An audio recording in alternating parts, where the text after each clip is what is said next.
നമസ്കാരം. ഞാനിന്ന് നിങ്ങളുടെ മുന്നിലെത്തിയിരിക്കുന്നത് ശരൺ വേണുഗോപാൽ സംവിധാനം ചെയ്ത സുരാജ് വെഞ്ഞാറമൂട്, ജോജു ജോർജ്, അലൻസിയർ തുടങ്ങിയവർ അഭിനയിച്ച നാരായണീൻ്റെ മൂന്നാൺമക്കൾ എന്ന സിനിമയെക്കുറിച്ച് സംസാരിക്കുവാനാണ്. പതിവ് പോലെ എൻ്റെ ഈ ചാനൽ നിങ്ങൾക്ക് ഇഷ്ടപ്പെട്ടു എങ്കിൽ ദയവായി സബ്സ്ക്രൈബ് ചെയ്യുക. ഞാനിടുന്ന ഓരോ വീഡിയോകളും അപ്പോൾ തന്നെ നിങ്ങൾക്ക് നിങ്ങളുടെ മൊബൈലിൽ നോട്ടിഫിക്കേഷനായി ലഭിക്കുന്നതിനായി ബെൽ ബട്ടൺ അമർത്തി ഓൾ പ്രസ് ചെയ്യുക. നാരായണീൻ്റെ മൂന്നാൺമക്കൾ. നാരായണി എടുത്തി മരിക്കാൻ കിടക്കുകയാണ്. വെന്റിലേറ്റർ എടുത്തു മാറ്റി മരണം കാത്തു കിടക്കുകയാണ് നാരായണി എടുത്തി.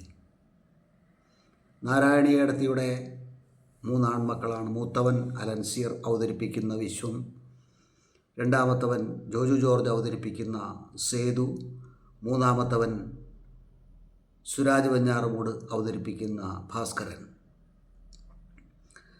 ഈ മൂന്ന് പേരും മൂന്ന് വഴിക്കാണ് എന്ന് നമുക്ക് അറിയാം.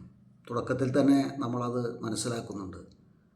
ഭാസ്കരൻ വിദേശത്താണ്. വിദേശത്ത് ഭാര്യയോടൊപ്പം മക്കളോടൊപ്പം അവിടെ താമസിക്കുകയും ജോലി ചെയ്യുകയും ചെയ്യുകയാണ്. അമ്മയുടെ വിഷമതകൾ അറിഞ്ഞ്, അമ്മയുടെ സമയം അടുത്തു എന്നൊക്കെ അറിഞ്ഞ് ഭാസ്കരനും കുടുംബവും വന്നിരിക്കുകയാണ്. വന്ന രണ്ടാമത്തെ ദിവസം അമ്മയെ വീട്ടിലേക്ക് കൊണ്ടുപോകുന്നു. മൃതപ്രായമായി കിടക്കുന്ന അമ്മയെ വീട്ടിലേക്ക് കൊണ്ടുപോകുന്ന വഴി ഇവർ ഒരിടത്ത് ഇറങ്ങി കരിക്ക് കുടിക്കുന്നുണ്ട്. ഈ കുടുംബം അപ്പാടെ. നമ്മൾ അത്ഭുതപ്പെടുന്നത്, അമ്മയ്ക്ക് അസുഖമായി കൊണ്ടുപോകുന്ന സമയത്ത് മക്കളും കുടുംബവും കരിക്ക് വെട്ടി കുടിക്കുന്നത് നമുക്ക് തന്നെ അതിന് ഒരു അരോചകത അനുഭവപ്പെടുന്നുണ്ട്. അത് ആ അരോചകത വരണം. ഇത് ആദ്യമധ്യാന്തം സിനിമയുടെ അവസാനം വരെ ഈ അരോചകത പല കാര്യങ്ങളിലും എടുത്ത് മുൻനിർത്തി കാണിച്ചുകൊണ്ട് നമ്മളെ കാണിക്കുവാനായിട്ട് സംവിധായകന് സാധിച്ചിട്ടുണ്ട്. ശരൺ വേണുഗോപാലാണ് ഈ സിനിമയുടെ സംവിധായകൻ. ജോബി ജോർജ് തടത്തിൽ ആണ് ഈ സിനിമ നിർമ്മിച്ചിരിക്കുന്നത്. ഗുഡ്വിൽ എൻ്റർപ്രൈസസിന് വേണ്ടി, എൻ്റർടൈൻമെൻറ്റിന് വേണ്ടിയിട്ട്. ഈ സിനിമ ആദ്യം മുതലേ അവസാനം വരെ നമുക്ക് കണ്ടിരിക്കാവുന്ന എന്നല്ല, നമ്മളെ ഞെട്ടിച്ച് കളഞ്ഞ ഒരു സിനിമ തന്നെയാണ് ശരൺ വേണുഗോപാൽ സംവിധാനം ചെയ്ത നാരായണീൻ്റെ മൂന്നാൺമക്കൾ എന്ന ഈ സിനിമ. ആ അരോചകത്തെപ്പറ്റി പറഞ്ഞല്ലോ. അതിനുശേഷം വീട്ടിൽ വരികയും, നിഖിൽ ആണ് ഭാസ്കരൻ്റെ മകൻ. സേതു വിവാഹം കഴിച്ചിട്ടില്ല. വിശ്വത്തിൻ്റെ മകളാണ് അശ്വതി. ആരതി ഈ നിഖിലിനേക്കാളും കുറച്ചുകൂടെ പ്രായം കൂടുതലുണ്ട് ആരതിക്ക്. ഈ ആരതിയും നിഖിലും പെട്ടെന്ന് തന്നെ അവർ അടുക്കുന്നു. ആങ്ങളെയും പെങ്ങളുമാണ് എങ്കിലും അതങ്ങനെ അവിടെ സംഭവിക്കുന്നുണ്ട്. ഈ അരോചകത, അതാണ് പറഞ്ഞത്, അരോചകമായിട്ടുള്ള ചില കാര്യങ്ങളാണ് നമ്മുടെ ജീവിതത്തിൽ സംഭവിക്കുന്ന അരോചകമായിട്ടുള്ള ചില കാര്യങ്ങളാണ് ഈ സിനിമ നമ്മളെ ഓർമ്മിപ്പിക്കുന്നത്. സഹോദരനും സഹോദരിയും തമ്മിൽ അടുപ്പം ഉണ്ടാകുന്നതും അത് അവിഹിതമായ ചില ബന്ധങ്ങളിലേക്കൊക്കെ പോകുന്നതും ഒക്കെ നമ്മൾ കണ്ടിട്ടുള്ളതാണ്, കേട്ടിട്ടുള്ളതാണ്, അറിഞ്ഞിട്ടുള്ളതാണ്. പത്രവാർത്തകളിലേക്കൊന്നും വന്നില്ല എങ്കിൽ പോലും അങ്ങനെയൊക്കെ സംഭവങ്ങൾ ഈ ലോകത്തിൽ നടക്കുന്നുണ്ട്, ഇപ്പോഴും നടക്കുന്നുണ്ട്. അത് ആ പ്രായത്തിൻ്റെയാണ് എന്ന് സേതു ആശ്വസിപ്പിക്കുന്നുണ്ട്. എങ്കിലും ഭാസ്കരൻ ഒരു മോഡേൺ ജീവിയാണ്. വിദേശത്താണ്, ലണ്ടനിലാണ് താമസിച്ച് ജീവിക്കുന്നത്. അതുകൊണ്ട് തന്നെ അയാൾക്കൊരു പക്ഷേ അതൊക്കെ ഉൾക്കൊള്ളാനായിട്ട് സാധിക്കും. പക്ഷേ വിശ്വത്തെ സംബന്ധിച്ച് വിശ്വത്തിന് അത് ഒരിക്കലും ഉൾക്കൊള്ളുവാനായിട്ട് സാധിക്കില്ല. കാരണം അയാളൊരു നാട്ടിൻ പുറത്തുകാരനാണ്. അപ്പോൾ ചോദിക്കുക, സേതു എന്തുകൊണ്ടാണ് അത് ഉൾക്കൊണ്ടത് എന്ന്. സേതു വിവാഹിതനല്ല. സേതുവിനൊരു ഒരു പ്രണയബന്ധമുണ്ടായിരുന്നു, അത് തകർന്നു പോയി. അതിനെക്കുറിച്ചുള്ള സൂചനകൾ മാത്രമേ ഉള്ളൂ. എങ്കിലും എന്തോ അയാൾ ആ രീതിയിലൊക്കെയാണ് ചിന്തിക്കുന്നത്. ഒരു കട നടത്തുന്നയാളാണ് അയാൾ. മറ്റൊരാൾ ഒരു ഉദ്യോഗസ്ഥനാണ്, വിശ്വം ഒരു ഉദ്യോഗസ്ഥനാണ്. ഭാസ്കരൻ വിദേശത്ത് ജോലി ചെയ്യുന്നു. ജോലികളൊക്കെ എന്താണ് എന്നുള്ളതിനെക്കുറിച്ച് അപ്പുറത്തേക്ക് ചില മനുഷ്യബന്ധങ്ങളെക്കുറിച്ചാണ്, ആ ബന്ധങ്ങളിൽ ഉണ്ടാകുന്ന തകർച്ചയെക്കുറിച്ചാണ്, ആ തകർച്ചയുടെ അരോചകതയെക്കുറിച്ചാണ് സംവിധായകൻ നമ്മളോട് പറയുന്നത്. ഈ സിനിമ സംവിധാനത്തിൻ്റെ ഭാഗത്തു നിന്ന് നോക്കിയാൽ വളരെ ഭംഗിയായിട്ട് തന്നെ ഈ സിനിമ സംവിധാനം ചെയ്ത് അവതരിപ്പിക്കാനായിട്ട് പ്രേക്ഷകരുടെ ഹൃദയത്തിൽ തട്ടുന്ന വിധം അവതരിപ്പിക്കാനായിട്ട് ശരൺ വേണുഗോപാലിന് സാധിച്ചിട്ടുണ്ട്. തിരക്കഥയും അതുപോലെ തന്നെ നമ്മെ അങ്ങ് കൊണ്ടുപോവുകയാണ്, നമ്മെ ഒരു ജീവിത പരിസരത്തിലേക്ക് കൊണ്ടുപോവുകയാണ്. വെറുതെ കുറേ ആളുകളല്ല, കഥാപാത്രങ്ങളാണ് വന്ന് നിൽക്കുന്നത്. ഓരോ കഥാപാത്രങ്ങൾ, നാരായണീയടത്തി പോലും ഒരു കഥാപാത്രമാണ്. ഒന്നും സംസാരിക്കാനുള്ള കഴിവില്ലെങ്കിലും മരിക്കാനായിട്ട് പോകുന്ന ഒരാളാണെങ്കിൽ പോലും അവരുടെ കയ്യനക്കമൊക്കെ നമ്മളെ കാണിക്കുന്നുണ്ട്. ചില പ്രതികരണങ്ങൾ ഈ മക്കൾ കൊല്ലുവാനായിട്ട് ശ്രമിക്കുന്നുണ്ട്. അമ്മയെ കൊല്ലുവാനായിട്ട് മൂത്ത മകനും ഇളയ മകനും ചേർന്ന് ശ്രമിക്കുന്നുണ്ട്. അത് നിന്ന് അവരൊക്കെ സ്വയം പിന്മാറുകയാണ് ചെയ്യുന്നത്. കൊല്ലാൻ ശ്രമിച്ചതിന് ശേഷം 24-ാം തീയതി മടങ്ങിപ്പോകേണ്ട ആളാണ്, അവിടെ പോയി ജോലിയിൽ ജോയിൻ ചെയ്യേണ്ട ആളാണ്. അല്ലെങ്കിൽ ആ ജോലി നഷ്ടപ്പെടുക മാത്രമല്ല, ഫ്ലാറ്റിൽ നിന്നൊക്കെ ഇറങ്ങിക്കൊടുക്കേണ്ടതായിട്ടൊക്കെ വരും, പിന്നെ വാടകയ്ക്ക് പോകേണ്ടതായിട്ട് വരും എന്നൊക്കെ. ഇയാളുടെ ഭാര്യ ഒരു മുസ്ലിം വനിതയാണ്. ഭാസ്കരൻ്റെ ഭാര്യയായിട്ട് വരുന്നത് ഒരു മുസ്ലിം വനിതയാണ്. ഭാസ്കരൻ ഈ മുസ്ലിം വനിതയെ കെട്ടി പോയതുകൊണ്ടാണ് അയാളെ വീട്ടിൽ നിന്ന് പുറത്താക്കുകയാണ് ചെയ്തത് എന്നൊക്കെ പറയുന്നുണ്ട്.